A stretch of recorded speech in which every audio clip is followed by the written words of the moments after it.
Welcome back, everybody, to the Pittsburgh Pirates franchise here on MLB The Show 20. As today we continue here with season number 5. In the last episode, we went through a very large chunk of the month of May, and as you can see, our hot start has kind of evaporated, and we have fallen back to earth. 35-19 is still a really good record, but we have really played poorly in comparison to the month of April, including getting swept by our big-time rivals, the Milwaukee Brewers, in a 4-game series, which puts the Brewers half a game ahead of us for first place. It seems like winning 120 games would be a pipe dream, but now we can officially say that it is a pipe dream. So actually, we're tied with the Brewers. I thought they were ahead of us, but I mean, it is really close right now between the two of us, just like it's been every year of the series since like season 2. Here's a brief look at the numbers for everybody. Not a whole lot of news to talk about when it comes to stats, other than I guess Pablo Cairo and O'Neal Cruz both having their potentials going up. Josh Bell hitting 369, nice. He was hitting like 425 at the beginning of the month, so again, him hitting 400 seemed like a pipe dream, and now it's officially a pipe dream. Other than that, the lineup, I mean, has still been really good, even though we have been on a little bit of a losing streak as of these past couple of weeks. And then the pitching rotation as well. The rotation has still been fine.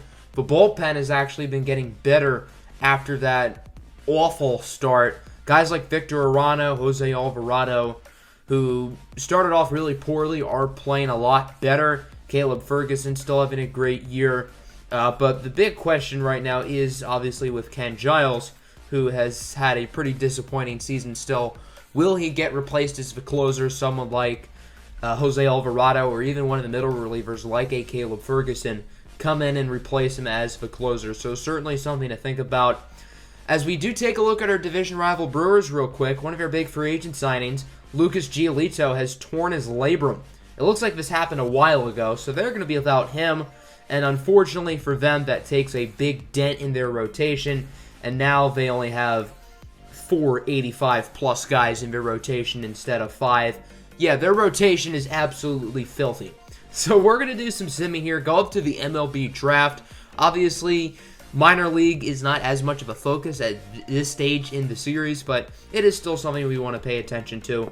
So in these next few games, we kind of started off slowly, but we did just sweep the Mets, and it seems like we are starting to play a little bit better as we go to the draft. We have the 27th overall pick, which, I mean, at this point in the draft, at this point in the first round, it's very hard to find good players, and other than the top, 10 picks in this game, it's a complete shot in the dark. So the first selection will be Adam Rivera, the second straight year picking a shortstop in round 1. Rivera is 18 years old, which is certainly a huge plus. Good contact back, decent power, solid on D, and he's not totally raw, so that's why I really like him. Round 2, we need some catching help in the farm system badly. All of them are going to be projects. All of them have MLB ETAs of 2028 or later, so we're just going to go with the one with the highest potential, that being Tom Hu. Our next pick, we're going to select second baseman Darrell Ellis. This looks like a guy who could contribute fairly early into his major league career. On to the third round, although this is our fourth selection. Our first pitcher of the day, closer Nino Gutierrez. On to the fourth round, we're going to take a little bit of a Hail Mary here, and at this point in the draft, why not? 25-year-old outfielder Leonardo Chavez from Venezuela. Doesn't have a ton of potential, but that 80 power really pops out at me. A guy who could also contribute fairly early into his career. He does not have much growing room with that low potential and being 25, but I figured, why the hell not? Round 5, we're going to look at another reliever in Jermaine Cloven. All the players we've selected so far are not from the United States. Everybody is international, which is kind of crazy. Now on to the 6th and final round. There are 7 players for us to pick from. So we're going to go with Cy O'Neill, a left-handed starting pitcher. We've not scouted him at all, but he is 18 and he has a lefty arm, so I figured why not. At this point, it's just hoping that these guys can be solid minor leaguers. Anything other than that would be playing with house money. So that would complete the draft as we take a look at the final ratings, and it looks like we did pretty solid. Adam Rivera is a 56 overall with 86 potential. Catcher Tom Hu has 90 potential. Hu is the only player in the entire draft who has 8 potential, not including the blue chip prospects who were like top 10 picks. So good work on our part. Darrell Ellis looks fine. Nino Gutierrez has solid potential. Maybe he could be a major leaguer one day. Leonardo Chavez looks like a big swing and a miss, but I mean, what can you do? He has some pop in his bat, so I figured why not. Jermaine Cloven looks like really good value. It's really easy to find relievers late in the draft who look good, Cloven being no exception. And then the final pick, Cy O'Neill, actually does not look all that bad.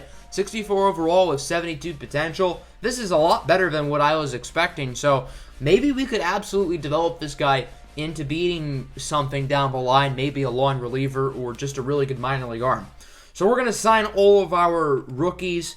A lot of these guys look super raw, but we could certainly develop them down the line. The question is, will we ever see some of these guys in the major leaguers in this series? Because obviously, I mean, MLB The Show 21 comes out when? March? It's not like this series will be going on forever, so we won't get to see all those guys, but maybe some of them can develop, which would be fun. So here we go. Game 1 of the 3-game series in the Bronx against the Yankees. The Pirates just wrapped up a 3-game set against the Mets, so it does not look like Pittsburgh will have to travel too far, staying in NYC. The Yankees are 32-32, exactly at 500. The Pirates, meanwhile, at 40-22 as we take a look at both lineups today. Now that the Pirates are at an American League park, they can use a DH, so that means Brian Hayes will be starting. He will play at DH and hit from the 9-hole spot. This Yankees lineup, as you can tell, is really good. When Gleyber Torres, Anthony Rizzo, and Giancarlo Stanton are towards the bottom of the lineup, yeah, that's kind of scary. So Dylan Tate will be starting today for the Yankees. This is his first start of the year, although he has already pitched 50 innings, I assume as a long reliever. Here is Pablo Cairo with a runner on first, 2-2 pitch, jams this one into right, and it looks like it will drop for a hit. So not a great start for Dylan Tate. His first 2 base runners are already on. I guess his first 2 batters are already on. 2 outs now, 1-2 pitch for Dylan Carlson. He grounds this one to first. Nice play is made there by the Yankees to get out of the inning. So despite having 2 runners on with nobody out, the Pirates are unable to score anybody as we go to the bottom of the first inning. It'll be the second-year man, Santiago Osuna, on the mound. He's had a fine year, 4-4 record, 3.6 ERA, 1.11 WHIP. Nothing crazy, but certainly solid. The kid is only 21 years old and is growing a ton. Here's Aaron Judge with a runner on second and 2 outs. Going to single this one into left. The Yankees are going to be on the board. That's Nico Horner who is able to score. And the Yankees will be the first ones to score today, making it 1-0. Top of the second now, Francisco Mejia leading things off, and Mejia will get this one over the head of Judge out and right. That one will drop for extra bases. A sliding double for Francisco Mejia, and the Pirates have themselves an early base runner with nobody out here in the top of the inning. Let's see if they can capitalize this time. Here's Benny Ling now. 3-2 pitch, and Ling going oppo popo. This one is going to drop in left. It goes over the wall, so Mejia will be able to score as it is a ground rule double, and Benny Ling will tie this game up at 1. The former Yankee now, Miguel Andujar, in his first at-bat against his old team, will single this one into center. Benny Ling trying to go home, but the play at the plate is in time. Part-time ball player, full-time sniper. You do not want to mess with the cannon of Aaron Judge. Bottom of the second, tied at 1. Gleyber Torres leading things off. He gets a single into left. So already a good start to the inning for the Yankees as they try to extend their lead. Even though they're only 500, we know this is one of the most dangerous lineups in baseball. Following batter, Anthony Rizzo strikes out. So here's Giancarlo Stanton now. We know he has a ton of power, but he's going to power this one right to the third baseman. Pirates turn 2 on the 5-4-3 double play as Pittsburgh's infield has more chemistry than a science project. Top of the third now, the NL MVP frontrunner O'Neal Cruz. Not looking like an MVP there as he grounds into a double play. Seems like Dylan Tate is starting to get into a little bit of a groove as we are tied at 1 going into the bottom of the third. Aaron Hicks up at the plate, 1-2 pitch, and he's just a window shopper. Say it with me, kids, because he's just looking. Nice cutter by Santiago Osuna. That'll end the third inning. We are tied at 1. Let's go to a fourth now. Dylan Carlson leading things off, and he gets plunked. Charge of mound. Charge for mound. He's not going to charge, but he looks mad, giving Dylan Tate the stare down. 2-1 now, no out. The 2-2 pitch for Big Ding Benny Lane. 3-run shot into right field, and the Pirates will now make it 4-1. Benny Lane's 11th home run of the season, 383 feet for the 21-year-old Japanese sensation, as the Pirates are back on top. Bottom of the 4 now. Yankees trying to cut into this lead, as here's Aaron Judge with nobody out, getting a nice little double out there into right center field. Tim Anderson will score, and the Yankees will now make it 4-2. 1 out now for Gleyber Torres, and this one is crushed into left, and it curves foul, but just barely. The Pirates catch a lucky break. However, the following pitch, this time it goes out of the ballpark. The Yankees, with a 3-run fourth inning, immediately answer the Pirates right back. We are tied at 4. A beautiful shot from Torres, 398 feet, his 9th home run of the season. We are knotted up at 4. Pirates just trying to get out of this inning, and they will do that as Josh Bell tracks that one from Manny Pena out and right. So a very big 4th inning for both offenses. Tied at 4 as we go to the 5th. 1 out here for Josh Bell. He crushes this one into left center, and it is caught at the wall by Aaron Hicks. Almost looked like that one was going to go over the fence, but Pittsburgh is unsuccessful. 2 away now for O'Neal Cruz, and this one is hit nicely into the left center gap as well. It will drop for an extra base hit, as Cruz will find his way onto second. Thought about going to third, and it looks like that decision might be costly, as O'Neal Cruz is in a pickle and is eventually tagged out by the third baseman. The Yankees get Cruz out, and that is potentially a costly base running error for the Pirates as we go to the bottom of the 5th. Aaron Hicks up, 3-2 pitch. He goes down on the 97-mile-an-hour fastball. We know Santiago Osuna has absolute gas, but he just is not great at striking out batters. Tim Anderson now, 2-2 pitch, going to fly this one out to left, sorry. Dylan Carlson makes the play, and I imagine that will end Santiago Osuna's day. Dylan Tate's day is also done as we go to the 6th inning. Luis Cessa is in for the Yankees, 3.64 ERA. He's had a fine year. Here's Benny Lane, 2-1 pitch. Lane is driven in all 4 runs today for the Pirates. However, he does ground out this time. Quick inning for Luis Cessa as we go to the bottom of the 6th inning. Manuel Clase will enter for the Pittsburgh Pirates. He has arguably been the most consistent reliever on this team this year, either him or Ferguson. Definitely good to see Clase really pitching well as he starts feeding off, striking out Aaron Judge on the 90-mile-an-hour slider. If you want to see the real magic, 99-mile-an-hour fastball, he gets Matt Olson, the Yankees' big free agent signing this offseason after losing both DJ LeMahieu and obviously this guy, Miguel Andujar, who strikes out. Luis Cessa still in the game, by the way. 2 away now for Wander Franco, and he gets hit by the pitch. The second Pirate batter to get hit. Franco checks the swing, but it will be ruled a hit pitch. Doesn't matter as Pablo Cairo grounds out to second with a broken bat. 2 scoreless innings for Luis Cessa. So we go to the bottom of the 7th. 2 away for Nico Horner as that one will drop into center. What a play by Wander Franco with the over-the-shoulders grab. 2 scoreless innings for Emmanuel Clase as we now go to the 8th inning. Game still tied at 4.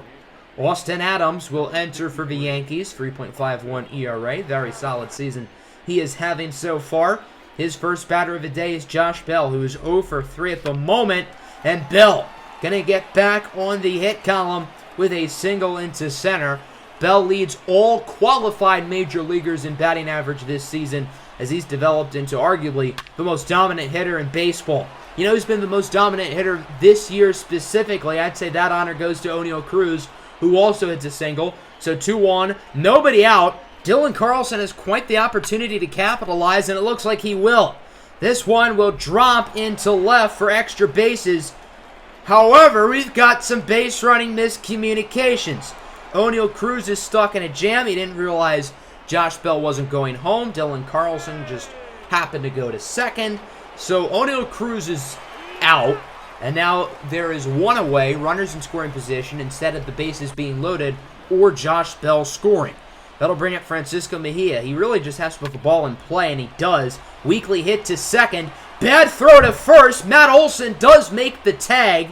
So Mejia is out. And now after what looked like a great situation, the Pirates are going to need a base hit to score these runs. That'll bring up Benny Lane, who's been great today with a huge opportunity. And he does not capitalize. Weak fly out into right. Aaron Judge with the catch. And the Yankees get out of a big jam, not allowing any runs. Very impressive. Let's go to the bottom of the 8th now. Wander Suero will enter for the Pirates. He has certainly had it down here, as you can tell by those numbers. 6.38 ERA. Yuck. He has been very bad this year as he strikes out Aaron Hicks. So far, so good in this inning. Tim Anderson would reach base, and that brings up Aaron. The Judge has entered the courtroom. 2-run shot into left for Aaron Judge. And for the first time today, the Yankees are on top. Actually, the first time since like the first inning. So I guess the Yankees were winning, but not for long. Now it is 6-4, but they're not done. Matt Olson, shop and gap into left center. This one will drop for extra bases. A double for Olson. I imagine the Pirates bullpen is very active at the moment, as it's been a rough inning for Wander Suero up to this point, and indeed, Suero would be taken out of the game. Jose Alvarado will enter, trying to get out of this disaster of an inning. 2 away now for Anthony Rizzo. He will strike out, so the Yankees only score 2, but they have the 2-run lead going into the 9th inning. Look who it is in for the save, the former Pirate, Keone Kela. One of the very first players traded in this series. He was traded in the middle of Season 1 to the A's for Lazaro Armenteros. Armenteros then used to get Wander Franco from the Rays last year as the first batter of the game, Miguel Andujar, with a single. Speaking of Wander Franco, he's up now with 1 out. Grounds this to second. The Yankees turn the double play. And that is how this one ends. 6-4, New York gets the win, and they go up 1 game over 500. The Pirates now fall to only 17 games over 500. So my recording of the box score didn't save. Just know that Benny Lane was like our only source of offense. He drove in all 4 runs. Everybody else kind of sucked. And then the pitching was nah. Santiago Osuna was okay. So we're going to do some simming. We're going to finish this Yankee series, sim this Giants series, and get to a 3-game set at home against the Milwaukee Brewers. Our first series at home against the Brewers this year. So we would go 5-0 in our next 5. We sweep the Yankees, and this second game of the series really intrigues me. We had 5 home runs, but they were only hit by 2 guys. Pablo Cairo went deep twice. Josh Bell went deep 3 times. I checked Josh Bell's numbers. He is absolutely on fire right now. And then we sweep the San Francisco Giants. So that brings us to this series against the Brewers, who are half a game ahead of us in the NL Central Division. We're going to simulate this first game because the pitching matchup in the second game really intrigues me, and we win it 11-2. A dominant victory here in this one for us, as we are going to briefly take a look at the box score. I am curious about the numbers. I mean, we scored 11 runs against Milwaukee with their pitching. That's very impressive. 9 of those runs were scored in the 7th inning. Looks like Josh Bell had a grand slam, by the way. He only had 1 hit. He had a home run, and he also drove in 4 runs. So that leads me to believe that he hit a salami. And as you can see, these 2 teams had the top 3 frontrunners for the NL MVP award. Christian Yelich of the Brewers, and then Oneil Cruz and Josh Bell for us. The us and the Brewers have the 2 best records in baseball right now, and are the 2 best teams in baseball. And it's been this way, at least in the NL Central, all the way since Season 2. It's been just us and the Brewers at the top, competing for the division, with not much other competition except for the Cubs being stuck in the middle, and then the Reds and Cardinals just not being good. So here's a look at both lineups today. The Pirates are really mixing it up. So no Wander Franco, no Benny Lane, no Francisco Mejia. The Pirates want to get those guys some rest. However, don't be surprised to see them come up later in the game. Cesar Hernandez, Juan Cedeno, and Ke'Bryan Hayes will all be starting today, as Adonis Medina gets the start today for the Pirates on the mound. He's having himself a pretty solid season. Not great, but certainly not bad at all. As here's Logan Davidson could open this one up with a grounder to shortstop. Oneil Cruz with a very lazy play And Davidson is safe at first. I don't know what O'Neal Cruz was doing, just relaxing there. Here is Manny Margot now, as this one gets past the glove of Wander Franco. And through two batters, the defense is looking quite solid so far. They've passed the test with flying colors. That brings up Christian Yelich, single into right, and that will drive in Davidson because of O'Neal Cruz's poor defensive play. And the Milwaukee Brewers are on the board first. They lead it 1-0. Runner out now for the Pirate Killer. It's Omar Narvaez, single into center, and Manuel Margot will score thanks to the poor defense by Wander Franco. And it is now 2-0. Neither of these runs are because of Adonis Medina, but because of the defense. Pirates get out of the inning. Nice play at first by Miguel Andujar. Let's go to the bottom of the first, and on the mound today for the Brewers is Blake Snell. Snell and Giolito were signed to massive contracts in the offseason, and although the Brewers have been great, it does not look like those moves specifically have really worked. Obviously, Giolito is out for the season, and Blake Snell has not been all that impressive. It looks like Noah Syndergaard has been far and away their best pitcher, as here is Josh Bell, the hottest batter in baseball, with two away, getting this one into the right field gap. That'll be a double for Bell. The Pirates now have themselves a runner in scoring position for O'Neal Cruz. More like, oh no, Cruz. Oh no as in, what the hell were you swinging at, dude? I think he thought that the pitch was going to curve down, and it just didn't, so that's why that happened. Bottom of the second now, runner on first, one away for Miguel Andujar. He hits a single in the left. Cesar Hernandez has to slide into second, but he is safe, and the Pirates now have a pair of base runners on for Juan Cedeno, the catcher, and this one is crushed. Deep into right field, it goes off the wall. Cedeno rounding first, that'll be an RBI double. Cesar Hernandez will score, and the Pirates now are only down 2-1 with runners in scoring position. Cedeno only has 2 RBIs on the season. Unfortunately, Pittsburgh would be unable to drive them in after that. As we go to the third, Manny Margot barely gets this one to drop fair, but it does.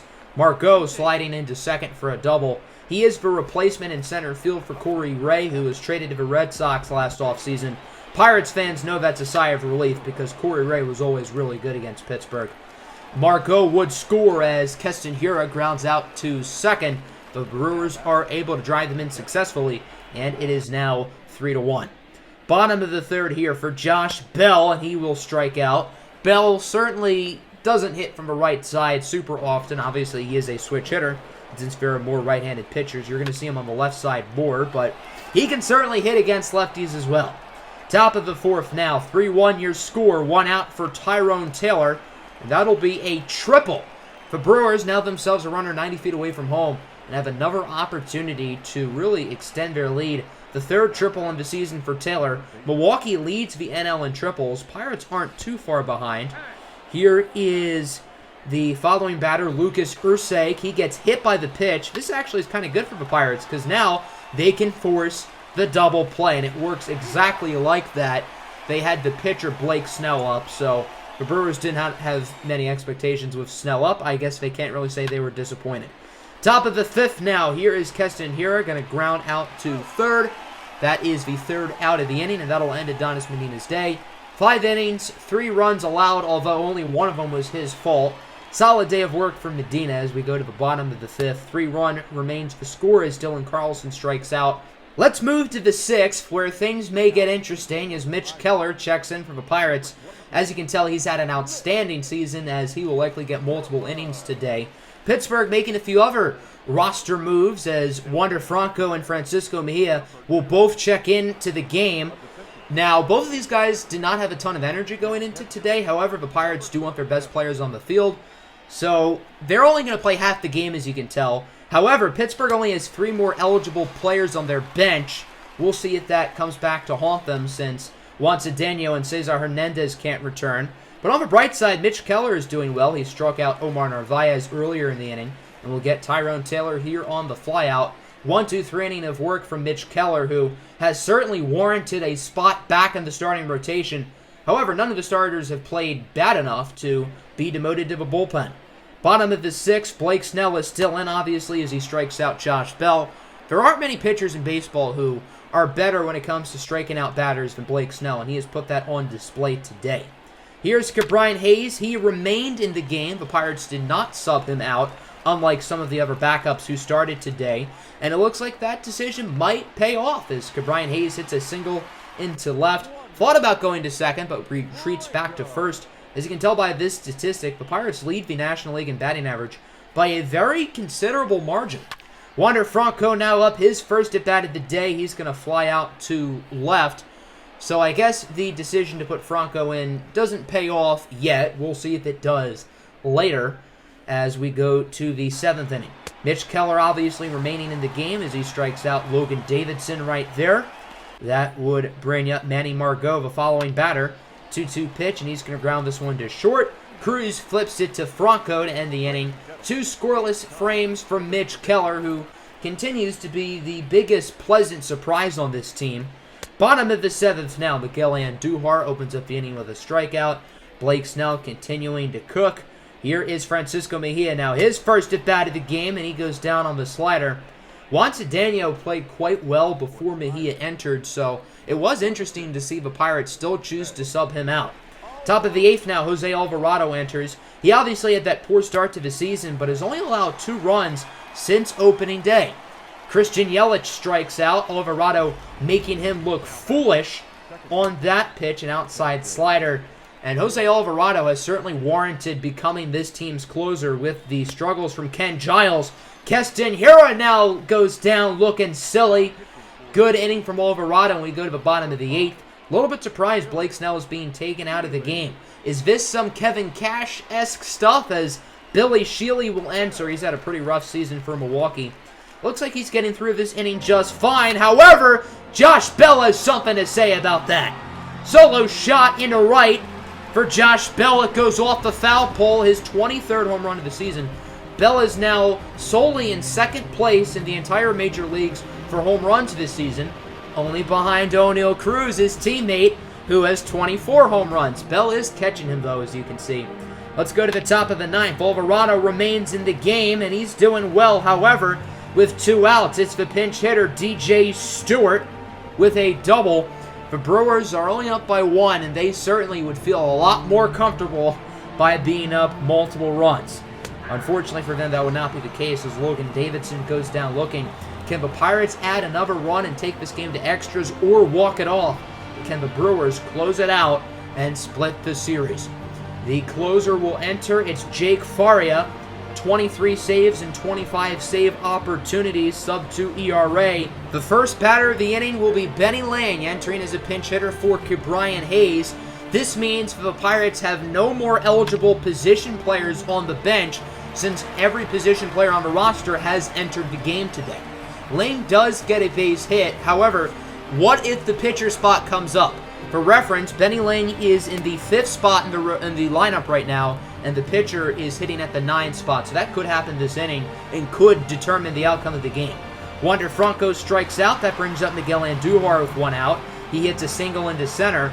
So now the Pirates have 2 runners on and 1 out. On deck is the pitcher spot, by the way. Here is Francisco Mejia, 2-1 pitch, and he hits this one nicely. It's going to drop for a hit.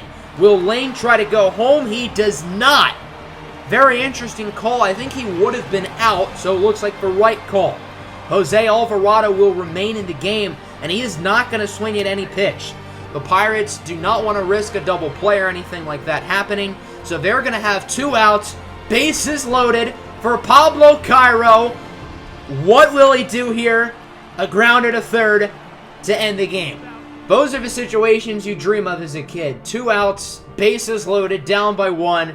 Unfortunately, Pablo Cairo does not come up clutch, and the Milwaukee Brewers win it by the final score of 3-2.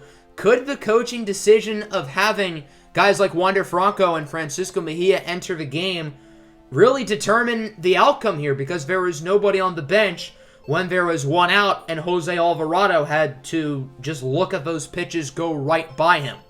I mean, Wander Franco specifically, I think he went 0 for 2. He didn't do anything special. At least Francisco Mejia had a base hit.